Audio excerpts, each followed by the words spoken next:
On a cold and rainy Saturday in October, the Ohio State Highway Patrol is filtering through drivers they believe might be under the influence. The stop is set up at Alexis Road near Benore Road in Toledo. We're doing an OVI checkpoint this evening to deter impaired driving, whether that's alcohol, drugs, or a combination of them. And the purpose of the checkpoint is to raise the awareness. The public is warned about the checkpoint 24 hours in advance. Signs are also posted a couple hundred feet before the roadblock of red and blue flashing lights. Despite the warnings, some individuals, such as this man, too impaired to be behind the wheel, still drive into the area. Pretty much a vehicle came through the OVI checkpoint. It smelled a strong odor of marijuana coming from the vehicle. We also observed the reddening of the eyes in the individual. He stated to us that he had 2 shots to drink as well as smoked marijuana 45 minutes prior to operating the motor vehicle. A trooper tests how the man's eyes respond to light and whether he can track the simple movements of the tip of a pen. He also completes a walk and turn and 1-leg stand tests. During the walk and turn, he didn't touch heel to toe multiple times. You could tell that he was a little bit wobbly.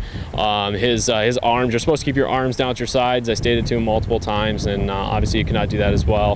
The 1-leg stand test, he kept having to bring his foot more towards the ground. Because of those impairment indicators, he's arrested and taken off the streets. In this area in particular, impaired driving has become common. Since 2016, State Patrol records show there have been 125 OVI arrests, 5 fatal crashes, and more than 100 other impaired injury and property damage crashes. We look at statistics within a 3-mile radius to choose where we may do a checkpoint.